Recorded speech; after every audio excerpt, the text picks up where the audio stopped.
Today we have Shiva from OpenSea. He's the VP of Product and an amazing history of work before coming to OpenSea. So prior was the VP of Commerce at Meta, CTO at WeWork, and was doing product at Apple, VP of Product at Spotify, and then before that, Senior Director PM at Google. Quite the reputation. Why don't you tell us where you're calling in from today? Oh, I'm calling in from New York. So I was in the Bay Area for a very long time, putting aside a little stint in Sweden where I'd moved to work at Spotify back in the day. But I just literally moved to New York this week. So we have no furniture and I'm sitting on a little cushion. So let's just keep it lively and it'll be fun. Thanks for your time. I really appreciate that. Obviously, moving is stressful, so we'll make this fun. You've been across so many different companies, and obviously now you're OpenSea now. Could you tell us a little bit about that journey and kind of how you arrived at OpenSea? Sure. I mean, it's a little bit embarrassing too. I feel like my resume now looks like the opening sequence to Silicon Valley, the show at this point. It's a little crazy, but a lot of that was just pure curiosity. I was at Google and particularly YouTube for a long period of time, about 9 years, and just really wanted a lifestyle change. And one of the obviously great things about being at YouTube during that journey was, I think I joined when there was like 70 people at YouTube, and when I left, several thousand, and it's grown since then, of course, too. But I really enjoyed it. It was school for me. I learned a lot of like things that became first principles for everything I do. But I fell in love with a lot of the kind of creator to fan connection aspects of it. And that was really fun, cool, and is a journey that YouTube is still on. And I think anyone working on that should be really proud of it. But I wanted to have a lifestyle change. So basically, got a job offer and within 6 weeks moved to Sweden. And I grew up in Texas, and then I moved to California when I was young. And, you get on a plane, you land in the same state, more or less. And moving to was different for me, which was like, you could puddle jump all around Europe. And that was really life-changing for me, and something that, not owning a car was a big deal, to be honest. Like that was something that most Texans would never do. So generally found myself in a completely different lifestyle. But it was also really interesting and I enjoyed it. It was a growth muscle that I had to develop at that time. So Spotify was very known for exceptional design, but also, it was a competitive world. You had Apple Music, you had YouTube Music, you had Google Play Music at the time. You have a lot of things coming together. So it was a chance to just work at a place where what you worked on was existential for the company. And that mattered a lot to me. And also, woke me up in ways that I think are very important to this day. I like that 0 to 1 side, but I also like, hey, we got to ship something this week, and that urgency really matters to me, and it's holding true at OpenSea. So fast forward, I've had a bunch of other journeys. WeWork's probably another interesting one on that. Yeah. And, watch some movies. You'll get a little bit of if you ever run into me at a bar someplace, I can probably tell you some fun ones. And then finally, most recently I was at Meta and Commerce, and it was really motivated by what was happening with COVID, where a lot of small businesses were going online. And that fits into this theme as well, which is a nice question. Another funny story, but the theme that comes out of that one was, empowering these people to go online, get great distribution, democratize their creativity. And that's really the vein that goes from YouTube to Spotify to Commerce and now to OpenSea. Ton of great creators, new primitives to play with, new ways to engage your fans or build a business. And that is what really keeps me working right now. Wow, that is an incredible collection of skills and experiences. Can you maybe share maybe like one of the most maybe primal or conditioning experiences when you talk about focusing on like critical path for one of those previous businesses? Yeah, and well, there's a few, but maybe I'll give you a story from Spotify that I think is really interesting. And for Spotify, we had to make choices about really, really subtle things on the design. So for example, if you notice that all the playlist art on Spotify always shows the face of an artist, and Mm-hmm. every get updates. And that was a very conscious design we made. I remember joining there, and when I joined, I inherited the editorial team, which is unusual to sit under a product leader, to be honest. But the reason why was that a lot of the way we saw reception of our products had to do with the way they were merchandised and marketed. And the reason why faces are on every playlist is that we effectively wanted creators, whether we were doing a random recommendation or whatever it might be, the idea that your face made it on a Spotify playlist was like what you made it, right? Yeah. That was part of it. And it's kind of like old school radio. I got on, hey, did you hear me? I'm playing on the radio. And we really wanted to put like those creators first. And I see some YouTube people in the crowd too. And generally it's like a very big ethos at YouTube as well, which is the platform should get out of the way and the creators should shine. So those are really important. Then the question is like, can you take those same mechanics and use them in powerful ways for growth? So can you effectively do content marketing to bring people into your funnel? And that became an exciting learning as well, to start to think about, having these creators, having them drop, having video in the playlist. These playlists turned into shows over time. And then we use those shows to bring people into our funnel, which is a little bit of a playbook from Netflix, for example, right? And that's a big part of their engine. So we started to do things like that were kind of new for me, because a lot of my older experience had been sprinkle recommendations everywhere. Don't be too opinionated with them. Don't merchandise them, but they're everywhere. And that strategy does work, by the way, right? I think there's many times I'll get onto YouTube and I'm there to watch one thing and I end up 3 hours later, like on a journey. But the other aspect of this is like, how can we use it as a stage to elevate particularly emerging creators? And that was an important playbook that I use in a lot of different places now. And so on that path then, where does Web3 fit in? Like, when did you first get exposed to it and I guess transition into OpenSea? Yeah, sure. So, I mean, there's a lot of like, honestly, like dogmatic stuff in Web3, like Web3 versus Web2 and all this stuff. But I sort of see it slightly differently, okay, which is that if you look at what happened in Web1, Web2, whatever you want to call it, is that creativity was democratized. We removed gatekeepers out of the equation. If you had an interesting idea, if you thought your idea could stick, you could effectively create and publish to the world. And particularly, I think what happened in this Web 2 era, as they call it, is that distribution was also democratized. So you could be a creator in a part of the world. You didn't have to be greenlit to appear on TV. You didn't have to wait for some syndication deal to, have your content from Brazil all of a sudden be showcased in Europe. You didn't have to wait for any of that. You had one-click publish and reach through platforms like YouTube, for example. And that was really powerful too. But one of the things that I believe is that often, creators who are really making great livings in these situations sometimes had to have their business model align very closely with the economics of the platform. So if you're primarily an ad-supported business model, reach really matters. You could have been on other platforms that supported subscriptions or bundles, but some didn't have them. So for example, Instagram only had subscriptions recently, as an example, right? And so you'd have to fit into those economics. And what I think is interesting about Web3 is that creators through NFTs and different mechanisms can define the business model, come up with the incentive structure for the community, and start to reward their super fans more directly. And that can be decoupled from any platform. But what's really the irony is that in Web3 now is that we do have to solve that distribution issue still. You've got to go to like 14 Discord groups and discover what NFT projects are, and eventually you'll find them. But it's not easy right now. There aren't great recommendations. There aren't single destinations to go for discovery that learn your taste over time. And that's something we have to solve in this world. Gosh, that is I kind of want to go into that a little bit deeper. How do you, do you find that OpenSea plays a role in educating creators on what kind of business model works for them?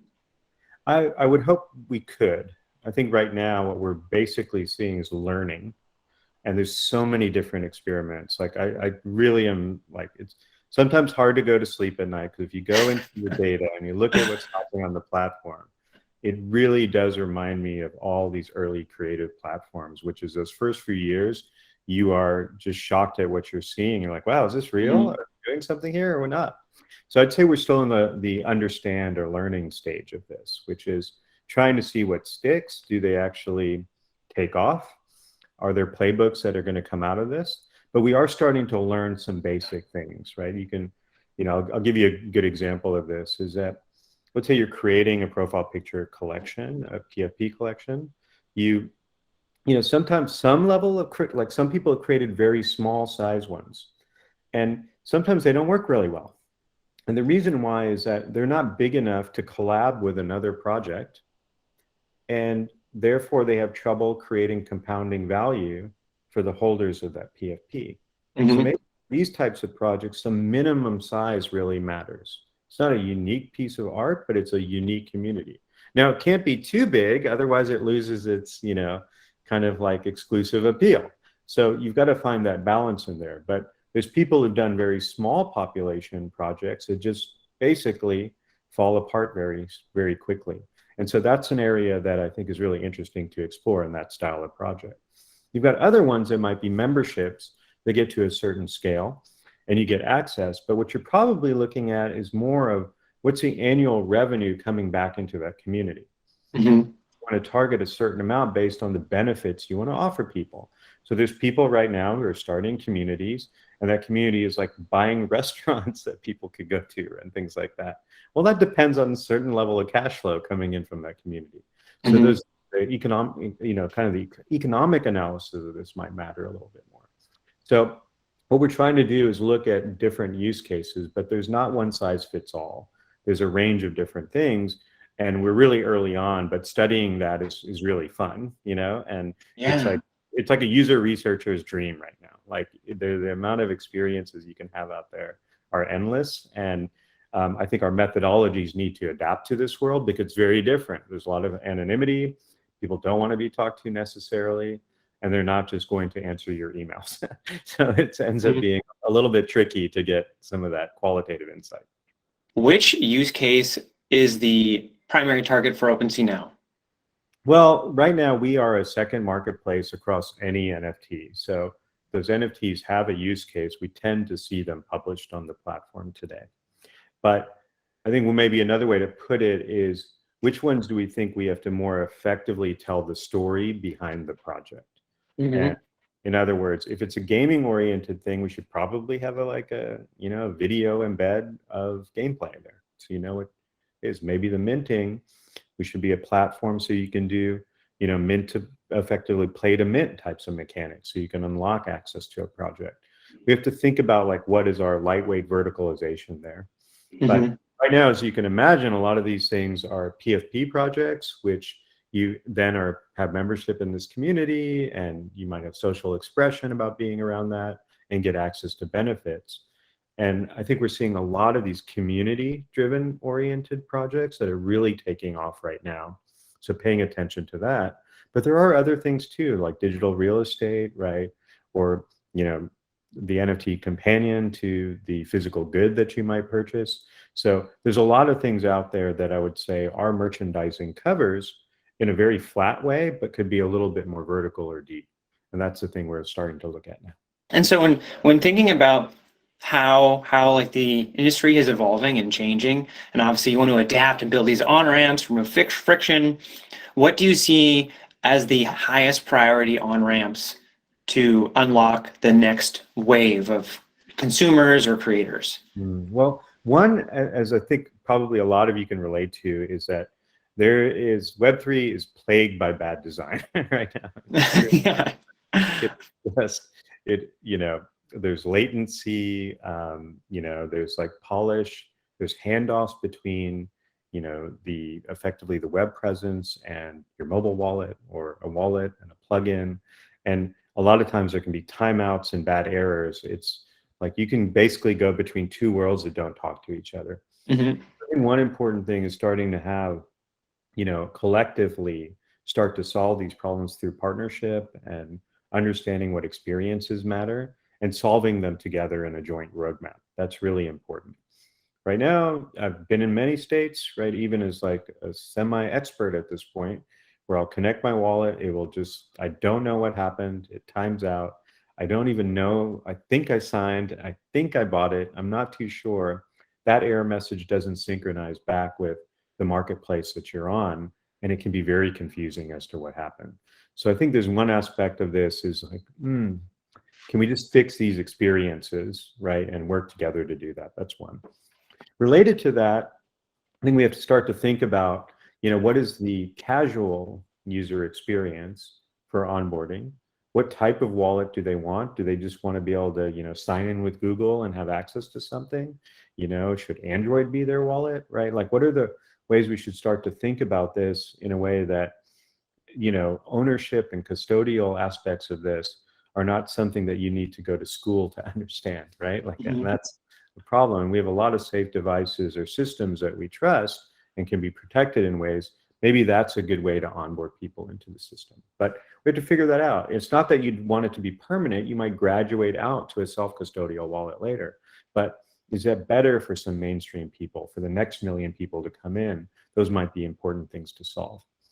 The third thing is just really trust and safety, as you can imagine, is a big deal. And what I mean by that is just, is this the official collection? Is this, is it, legitimate, right? Can I learn more without spending a week in the Discord, or should I, right? Both of those are options for people. But I think in some ways we can better surface some of that information up front.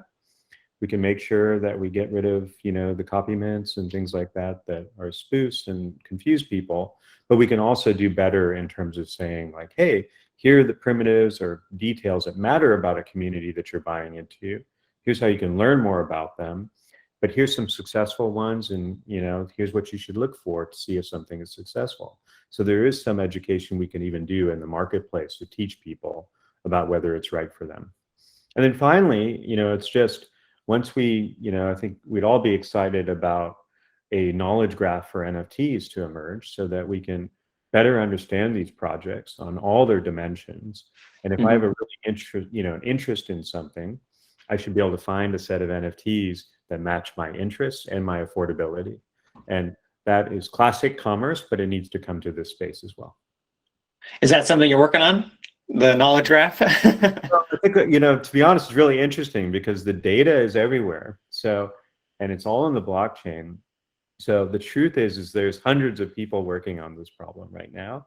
And, this is one where, honestly speaking, like, Google level talent would be really helpful to jump into the space and, help do this type of work, because, classifying the web was not easy either. And so coming into this space, but it's very interesting. It's very meaty. And it's, there's probably going to be a lot of like really interesting ML tropes that apply here, because the concept of similarity in this world is very multidimensional. It's not like just because a picture looks like another picture, you want to see more like that. It's other dimensions that really matter. So I think there's a lot of opportunity for user research combined with like, what is the features in an ML model to give a graph of similarity that is uncharted territory. It reminds me a little bit of music, which is if you just went with pop or hip hop, etc., it was just too narrow. But you could get to mood and style and beat and, a lot of this type of stuff. And, eventually you got to a point where, you could recommend based on all kinds of dimensions. That's where NFT should go to. That was great. So crypto moves super fast, as you know. So initially I was going to ask if we could rewind the clock a couple of years, what would you have done differently, maybe as approaching the Web3 space? But maybe a couple of years is like 6 months.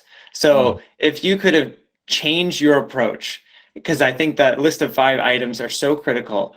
If you were to stand and look at yourself, 6 months ago, what would you have done differently, or approached maybe one of those problems differently? Okay, got it. Well, there's a few things I probably would have done, which I've learned a little bit late. I think it's really critical to understand like the deep crypto exchanges, and understand some of that underlying stuff, because there's so much like trading and liquidity there. And I don't think like in the mainstream world, everyone is just trading NFTs left and right. But a lot of the liquidity today is driven by similar types of people taking similar actions. So understanding that more deeply, I think could have shaped my perspective a little bit sooner. That's one aspect. The next thing is like, if to be completely honest, I think I probably would have dropped out of work earlier and worked with and dropped, and tried my a minted project and had some fun with that, just to like see what it's like to create, build a community around it, and see if it could be successful. I guarantee you anything I would have done would not have been quite successful. I have a very esoteric taste, but I just think going through that would have been fun while I had the time. The third thing is that, it is really interesting right now where there's so many like really interesting, clever people out there. So I probably just would have spent a lot more time talking to people and going to, random events and dinners and just immersing myself in what are people's hypotheses about what they want to build or problems they solve. Because what's really interesting in this space is like, wow, you think you have a good command of it and you just don't. It's just too deep and it's all over the place. But you'll say, you like talking to someone who's like trying to figure out a very deep platform service that they think is really critical. As you spend time talking to them, you realize a lot about the unsolved problems at a deep infrastructure, identity, or kind of like, kind of financial aspects of this too, fintech aspects. And like, I think just spending time with people is actually really interesting, particularly founders who are trying to do something or someone who's trying to tinker in the space, because they'll teach you a lot in a very narrow piece of time. I absolutely agree. And when you look at the whole like web3 ecosystem, blockchain ecosystem, we have DeFi and NFTs and DAOs and decentralization and a whole myriad of new technologies that are being born. Of those, do you see one having like the most opportunity for growth in the next year? Oof, that's a tough question. I think they're going to grow, and I don't view this as a cop out, but I think what you're describing are sort of layers in a stack a little bit, and they're going to grow collectively together, right? So for example, when you look at the DAOs out there that are forming, remember some of those mechanics I talked about, like the size of it and how do you reward things. I think we're going to need a lot of infrastructure to handle the payouts and the incentives and track the activities that people are doing in a privacy safe way, so that you can reward them with the right tokenomic strategy for your group. And that means like a dependency potentially on a lot of different things, like how do we get crypto out into fiat to pay people? What is like the tax and payroll implications around all this type of stuff, right? I don't even know this person, they're contributing code to something I do. How do I actually incent them or get to know them or have them be a part of the culture? There's a lot of things that are like being challenged just in the mechanics of doing things, but also measuring the outcomes and how successful they are. So if I look at something like, I'm very like bullish on DAOs as a whole and platforms to help them succeed in terms of handling all of these services, but also analytics about the DAO. That's really interesting. I'm also really excited to look at some of the fundamental platforms coming together, the infrastructure that powers things like media serving services, right? Verification of identity, right? Just exchange of currency between everything that's floating out there. There's a lot of really interesting things there, especially when you think of a DAO that might have like a token, but you can stake that token and earn value, and that might give you purchasing power within the community. That can get really complicated. So there's probably a lot of like, gas savings, price savings, like, financial instruments that can help those be more interesting. And that gets really deep into like the crypto world at this point. And so I generally think of it as like, here's a bunch of layers of a new web, and all of those are probably going to grow. And then there's going to be use cases that disproportionately pull one of those in a different direction. But yeah, for the stuff you said, I'm more like consumer facing and creator facing. So I'm kind of really getting excited about the DAOs that are forming and some of the platforms that are servicing them. Could you tell us a couple DAOs that pique your interest? Well, it's a lot of them are just like the constructs behind these NFTs. Like, like I really, really do like what World of Women is doing right on that front. Wow, like Mhm. and just like I'm really excited to see as all this cash comes into the system, what benefits accrue, and how do they make that into like a real world community too. I think that bridging is really interesting. So that's one example, right? There's other ones that I'm, just fascinated by. There's Links DAO, and they do this golf course thing. I know that's been publicized out there, but I'm just curious, like, do they end up buying a golf course, and how do they manage it, and how do they think of membership issues? And if someone sells the membership to someone else, like, how does it process into the real world? It's also fascinating for me because it's also, wow, we really don't know who these people are, right? On one Yeah. level. And on the flip side is like, that's very democratizing in terms of access. But I'm really excited to see, like, does it translate to a much more diverse population, right? I'm not sure. And so I'd love to see the outcomes of some of these experiments that are self-governing, and then they set the rules, but you've got all these little tiny democracies forming, and I'm just curious to see where they end up. Gotcha.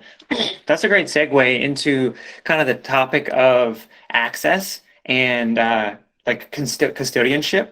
Because I know A16Z wrote an article on how maybe the first wave is really going to be more like Web3 2.5. And then we'll slowly give people the rails so they can fully migrate to this decentralized world. Do you have like a perspective on that and how that maybe is like, affecting your decision making? And you mean just kind of like what the adoption curve looks like? Yeah, the adoption, and then maybe because there's companies, so like Coinbase, obviously, like they hold your keys, and then you have like Foundation, who's extremely rigid on no, we're going full blown Web3, like, you have to be native, and so there's that spectrum, and obviously those approaches will have different kinds of adoption, different kinds of users and growth, but they are very different.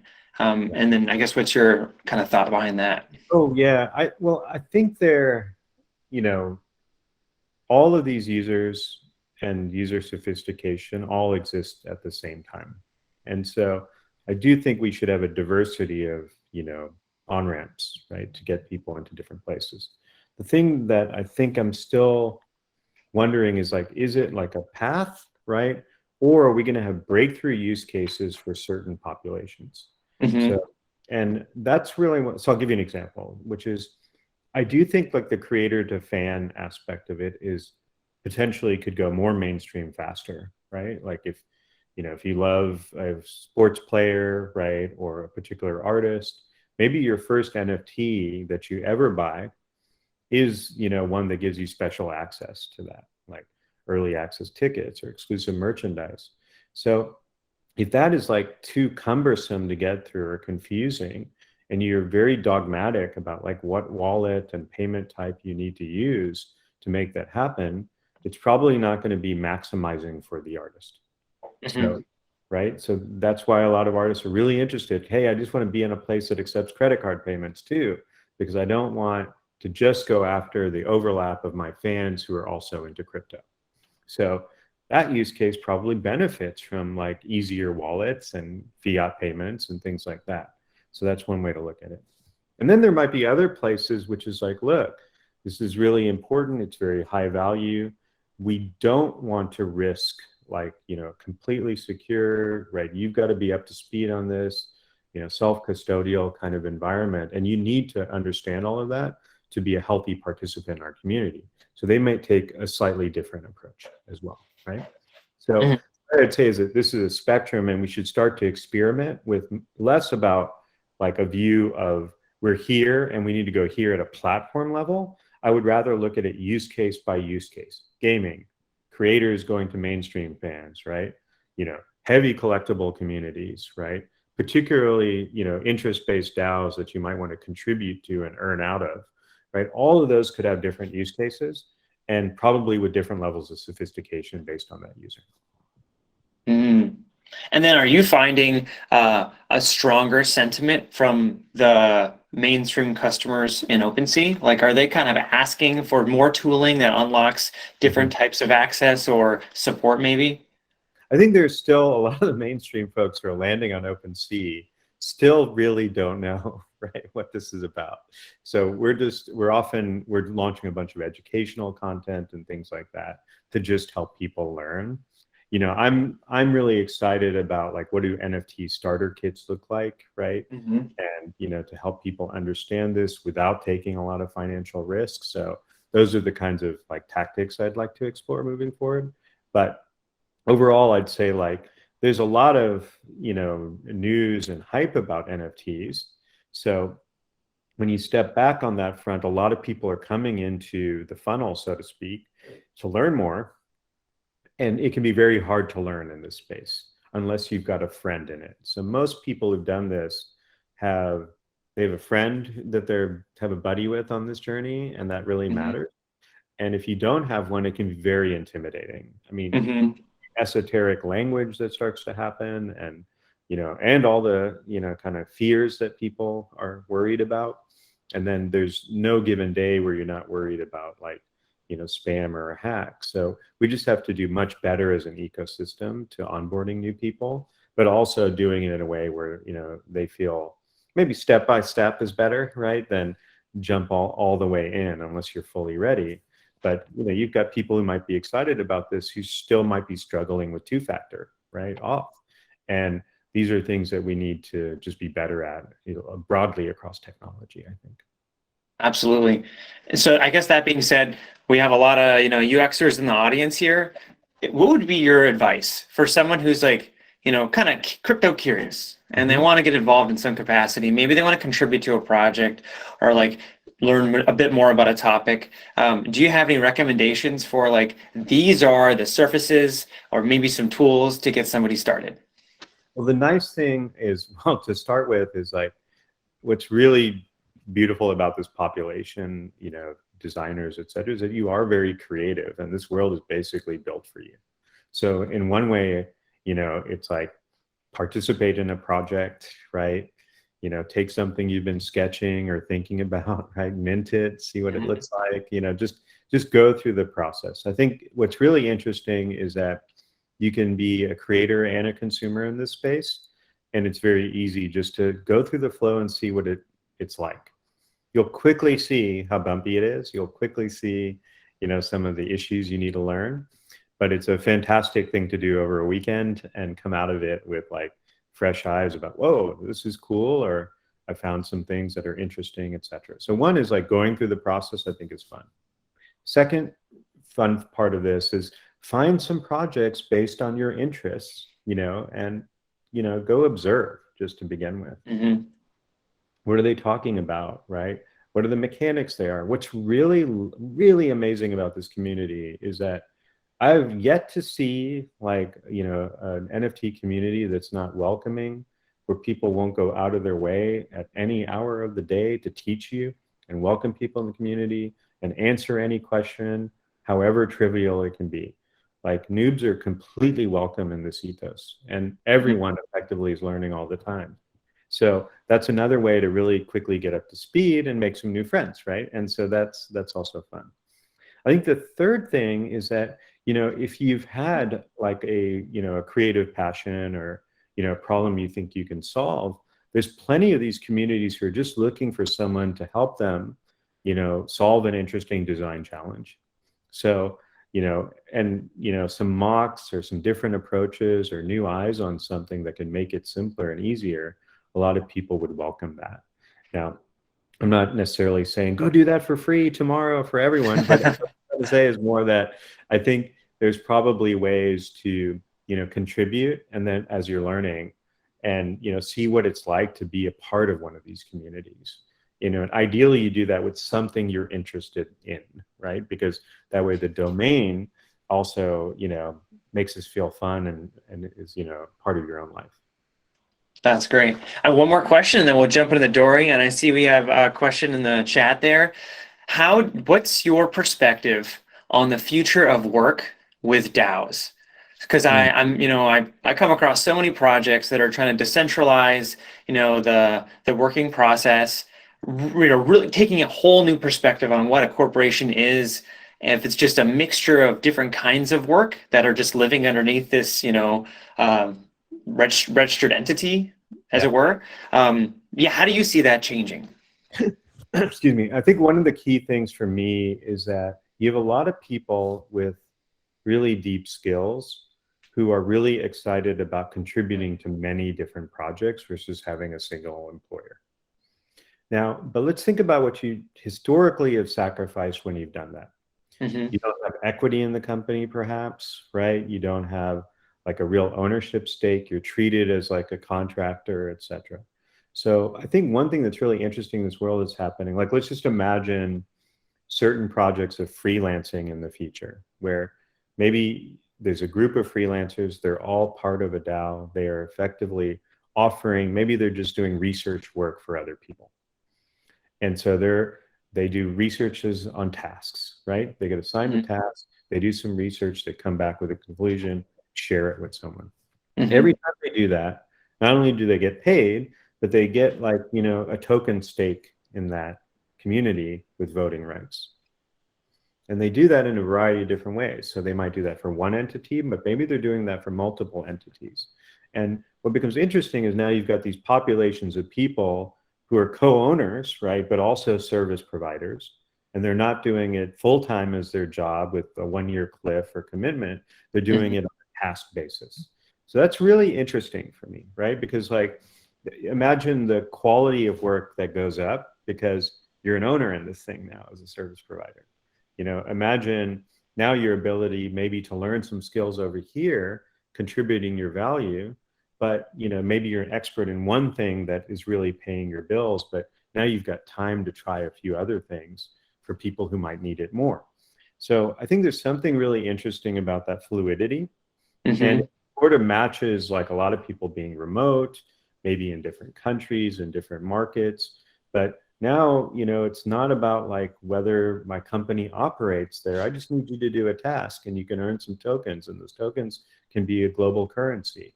Now, there might be issues with that, of course, right? I don't want to pretend like be very naive and say this is some new utopia. But at the Hmm. same time, those mechanics have not really been possible in the past to combine ownership with flexibility amongst many employers. And that could be really interesting for people who want to balance their workload in their own way, but without necessarily losing a seat at the table. So that's one interesting area that I'm geeking out personally. That's cool. I'm also really excited about that. I'm Mhm. really kind of curious how quality control gets managed with Yeah. all these different hands and perspectives as a part of that. Is OpenSea considering a model like that?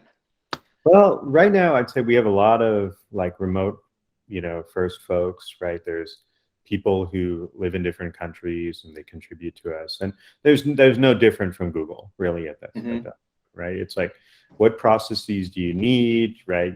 Like there's code reviews, there's design reviews, there's product reviews, right? But we can keep it pretty lightweight.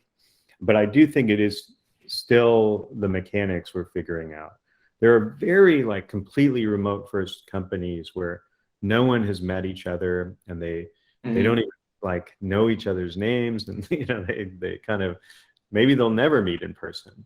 I'm not sure if like we should have that as our culture, right? Like Yeah. we we need to help each other along. We believe in that, kind of camaraderie, but also it's a very complicated space. And sometimes you just want to jam in a room just because it's much more efficient than trying to go figure out and learn it on your own.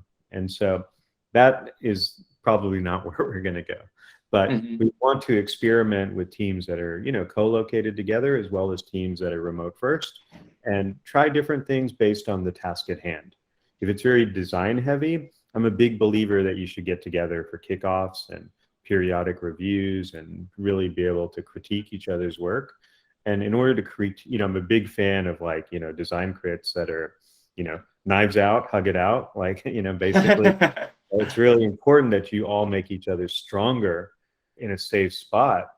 And then you can go out and effectively, feel more confident about your work, and, literally, not make this personal, right? But Yeah. you have to like call each other out on things that just aren't working or too complicated. And sometimes it's easier to do when you have an in-person relationship with someone, and you can do the casual chat after a meeting.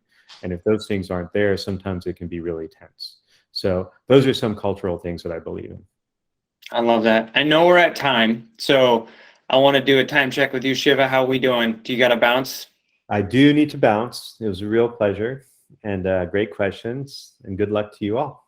Thank you so much. This has been incredible. I think we're going to hear a lot of his celebration, through the walls after this.